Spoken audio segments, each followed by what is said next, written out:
आमचं ठरलंय, वारं फिरलंय, कणका पाडायचा आहे. प्रचंड ईर्ष्येतून चाललेलं कोल्हापुरातलं राजकारण या घोषणांशिवाय पूर्ण होत नाही. त्यातच सतेज पाटील आणि धनंजय महाडिकांच्या गटामध्ये फुल टशन असतं. मात्र काल एक व्हिडिओ समोर आला आणि कोल्हापूरचं राजकारण बदलतंय का अशी चर्चा सुरू झाली. सतेज पाटील आणि अमल महाडिकांच्या फोटो व्हिडिओनी कोल्हापुरातलं राजकारण ढवळून निघालं. आता या घटनेनंतर महाडिक आणि पाटील गटात दिलजमाई होते का? कोल्हापुरातलं राजकारण खरंच बदललं तर कुणाचा कणका पडणार? निवडणुकीनंतरही सुरू असणारा टोकाचा संघर्ष थांबून कोल्हापूरच्या राजकारणाला नवी दिशा मिळेल का? याचाच आढावा घेण्याचा प्रयत्न आपण या व्हिडिओतून करणार आहोत. नमस्कार, मी लखन आदाटे आणि तुम्ही पाहताय मुंबई तक. कोल्हापुरात लोकसभा आणि विधानसभाच नव्हे तर दूध संघ, साखर कारखाना, जिल्हा सहकारी बँकेच्या निवडणुकाही प्रचंड चुरशीच्या होतात. यात सतेज पाटील आणि धनंजय महाडिकांच्या गटात सत्ता संघर्षाची लढाई अगदी तीव्र असते.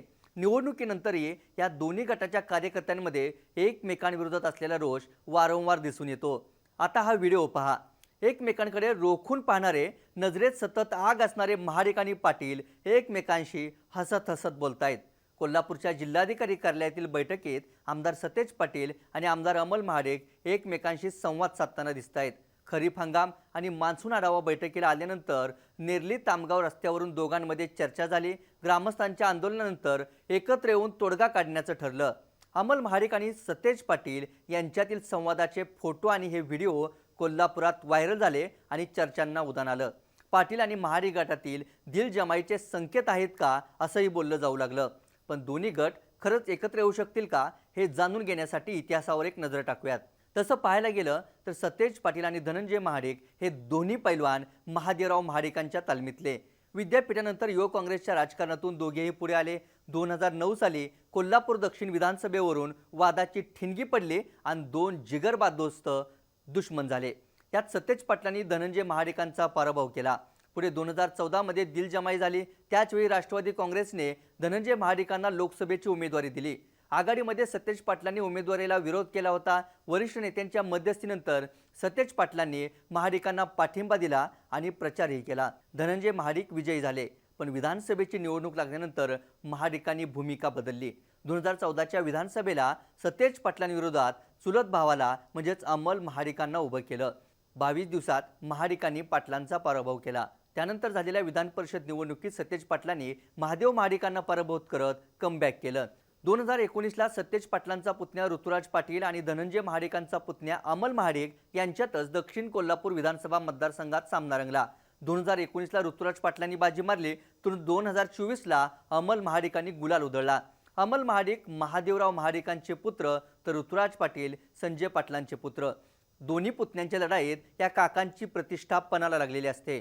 त्यानंतर 2021ला सतेज पाटलांनी विधान परिषदेवर पुन्हा एकदा बिनविरोध बाजी मारली. येत्या 1.5-2 वर्षात होणारी विधान परिषद आता मात्र सतेज पाटील लढतील का असा सवाल उपस्थित केला जातोय. कारण 2024च्या विधानसभेत काँग्रेससह महाविकास आघाडीचा कोल्हापूर जिल्ह्यातील 10 पैकी एकही आमदार निवडून आला नाही. या सगळ्या जागांची जबाबदारी सतेज पाटलांवर होती. आता अशी स्थिती महाडिक गटाची 2019च्या काळात होती. 2019 नंतर भाजपमध्ये प्रवेश केल्यापासून महाडिक गटाची गाडी सुसाट सुटली आहे. सध्या गोकुळमध्ये सतेज पाटलांसह हसन मुश्रीफ गटाची तर राजाराम कारखान्यात महाडिकांची सत्ता आहे. म्हणजेच पाटील आणि महाडिक गटात नेहमीच एकमेकांविरोधात टफ फाईट राहिलेली आहे. गेल्या काही निवडणुकांमध्ये महाडिक गटाचे आगीकूच तर सतेज पाटील गटाची पिछेहाट झाल्याचं दिसून येतंय. या लढ्यात 2015 पासूनचा काळ पाहिला तर कधीच महाडिक आणि पाटील परिवारातील सदस्य एकमेकांशी साधे संवाद साधतानाही कुणाला दिसले नाहीत. काल झालेल्या बैठकीत मात्र अमल महाडिक आणि सतेज पाटील मन मोकळेपणानं बोलताना दिसले. कोल्हापूरकरांना हे चित्र आशादायी वाटतंय. एकमेकांविरोधात नेहमीच शड्डू ठोकणारे सतेज पाटील आणि धनंजय महाडिकांचे गट एकत्र आले तर कोल्हापूरचं राजकारण बदलेल, विकास होईल अशीच प्रतिक्रिया कोल्हापुरातून ऐकायला मिळते. गेल्या 5 वर्षातील राज्यातील घडामोडी पाहता कोल्हापुरात ही नवी समीकरणं जुळली तर आश्चर्य वाटायला नको. या दोन्ही गटांनी एकत्र येत निवडणूक नाही लढल्या तरी विकास कामांसाठी एकजूट दाखवायला हवी एवढीच कोल्हापूरकरांची अपेक्षा आहे. आता हे राजकीय वैर विसरून बंटी आणि मुन्ना हे जिगरी दोस्त एकाच बुलेटवरून कोल्हापुरातील रस्त्यावरून फिरताना दिसतील का याचं उत्तर काळच देईल. या व्हिडिओ तिथंच थांबूयात. महाडिक आणि पाटील गट एकत्र यावेत असं तुम्हाला वाटतं का? महाडिक पाटील गटानं एकीचं वारं फिरवलं तर कोल्हापुरात कुणाचा कंडका पडेल? याबाबत तुम्हाला काय वाटतं ते आम्हाला कमेंट करून नक्की कळवा. ताज्या घडामोडी आणि अचूक विश्लेषणासाठी मुंबई तकला सबस्क्राईब करायला विसरू नका. धन्यवाद.